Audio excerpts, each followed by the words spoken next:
Over the last 50 years, there's been a five-fold increase in the amount of fish being taken out of the oceans. A quarter of total fisheries are now classified as overfished or depleted, and another half of the remaining global fisheries are being fished as hard as they can be.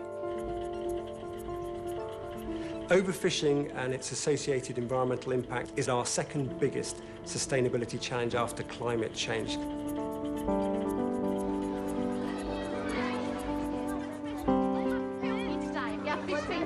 We live in a world that wants more and more seafood. 1 billion people on this planet depend on seafood for their sole or their main source of protein. So many fish are being taken out that it's not leaving enough fish in the oceans to ensure that there are fish supplies for this and future generations. The world's fishers are in trouble, and I'm worried about it personally because the sustainability of the world's stocks leads directly to the sustainability of our business and the sustainability of our employment. And of course the Grand Banks of Canada is the horror story that should be the lesson to us all about how a fishery can collapse. In the early 90s, the Grand Banks cod fishery collapsed. This was a very large cod fishery that had been landing hundreds of thousands of tons of cod for a number of centuries.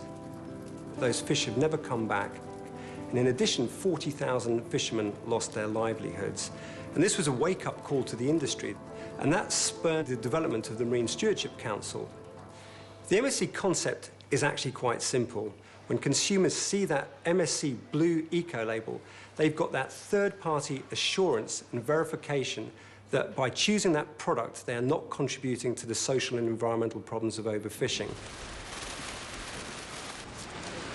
Well, Hastings is a very old fishing industry. It's probably the oldest in the country. My family was here in the 1200s, and it does show that we're a sustainable fishery, as we've been here for so many generations. But that wasn't enough. We can't prove we're a sustainable fishery. The only way we can prove we're a sustainable fishery and we have good fishery practice is to join MSC.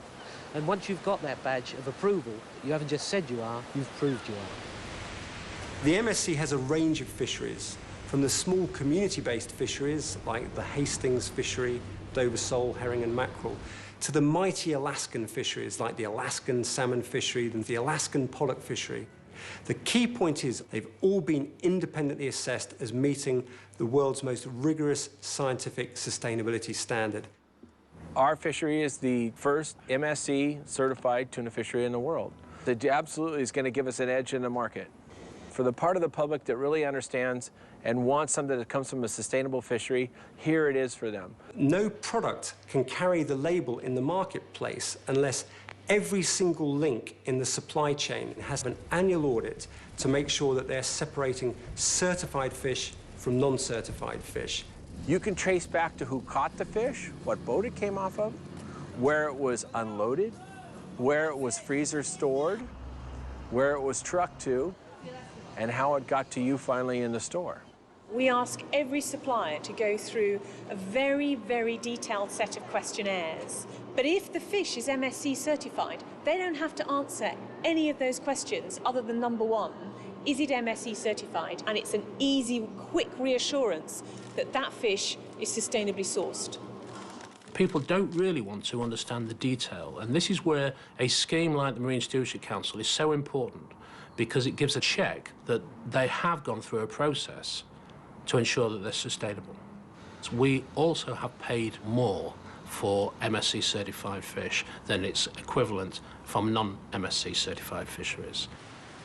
We actually in ourselves get a better price back, and that comes back to us as fishermen at the end of the day, simply because we're fishing in a good, sustainable manner.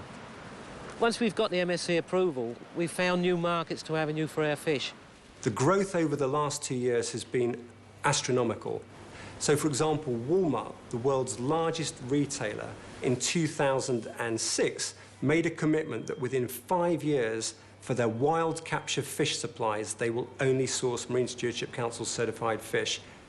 We sell approximately 20 million pounds of fresh fish a year. We had to do something that would protect us as we grow and as we need more and more product into the future. And that's where the MSC really shone out to us as a leading way that we can really embrace and grow our business.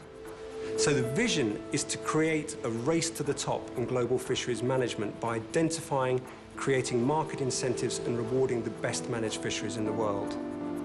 We are now approaching a tipping point. We now have an estimated 200 million items of MSC labelled seafood being sold annually around the world in 36 countries. People are getting more of an understanding of what that funny blue logo actually means, that that product has come from a well-managed fishery. We want children to see the blue label, the MSC logo. You have to teach the children that that's a choice that they can make that actually is good for the planet. And it's now built into the curriculum, so children, as they come through, will continue to learn about the difference between general fish that you can buy and the MSC label. We're very concerned that there won't be supply going forward. Sustainability isn't just a business term of how I keep my business going, it's also the impact that we're having on the environment.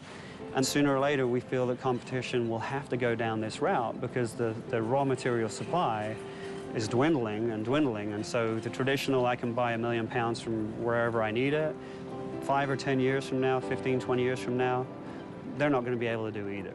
I think the last 2 years have proven that the MSC concept works. There's a business case for fisheries to come forward, and most importantly, there's an ecological case.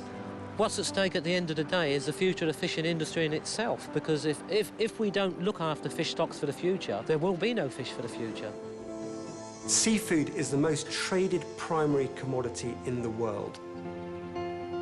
Half of that fish is coming from the developing world. For MSC to really be able to deliver its mission of contributing to reversing the decline in global fish stocks, we have to become global. And whilst we have 7% of global fisheries in the programme, in an ideal world, we need 100%. Because I think it's beholden on all of us to ensure that this valuable and renewable food resource is managed sustainably for this and future generations.